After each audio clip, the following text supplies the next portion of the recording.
see, Jody Summer says, what should couples do to prepare for marriage? Great question. What should couples do to prepare for marriage? Well, before a couple becomes a couple, they have to be an individual. And as a person who is an individual, they got to make sure that they are who they need to be. And so if you're already a couple, here are some things that you need to do to prepare for marriage. Number one, you have to ask yourself, are we both rooted individually in a solid relationship with God?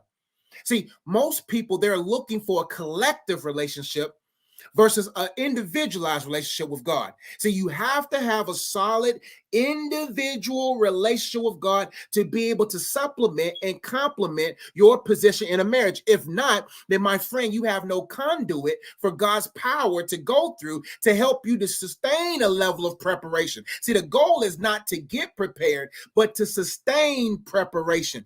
It is through the sustaining engagement and fellowship with God that sustains a husband to stay a husband, that sustains a wife to stay operating at a wife at a high level. And that's imperative, because a lot of people, they want those relationship goals where you're reading the Bible together and you're praying together and you're encouraging each other together. But what happens when that person falls off? Or what happens when you have to pull from your faith and not a collective faith? Because what if they're drained of faith or tired or weary and y'all are trying to come together? You have to already have came together with God so that when y'all come together, you're providing a substantial amount of substance that will sustain your part and the marriage from your end. The second thing that a couple needs to prepare for in regards to marriage is to deciding household roles.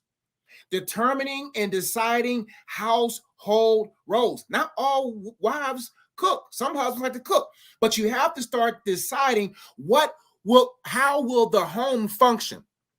How will the home function? Because a lot of people, they desire marriage, they don't take the necessary time to ask certain questions, and then when they get into a home together or up under a house together, the home don't function.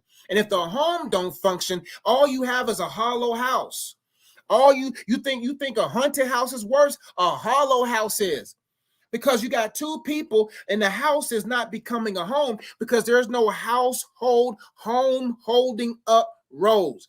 A third thing that a couple has to do to prepare for marriage is to make sure that both individuals love marriage more than the idea of being married. People care more about getting married than actually sustaining a marriage. You have to love marriage, the idea and the actual original design of marriage. If not, you're not going to last. You have to be a worker, is what I'm saying. Nobody goes into any league and has success if they care more about scoring than they do everything that goes with the process. You have to love marriage in its totality. And when you see marriage for what it really is, then you will see the magnitude of it, and then you want to see if I match the magnitude. Because marriage is huge. And if you don't love marriage, just like any career, if you don't love the career, then you're going to disappear, right? But if you love marriage and how God structured, then you don't mind submitting and you don't mind sacrificing. You don't mind the trials and the tough moments of it because you understand what comes with marriage. And people just love the idea of getting married or the individual they're marrying, that they never understand marriage and they don't love marriage. Because the reason why marriages fail, because people love getting married, but they don't love sustaining the standards of marriage. The fourth thing that a couple has to do to prepare for marriage is to make sure, how are y'all going to budget? How are the finances going to run?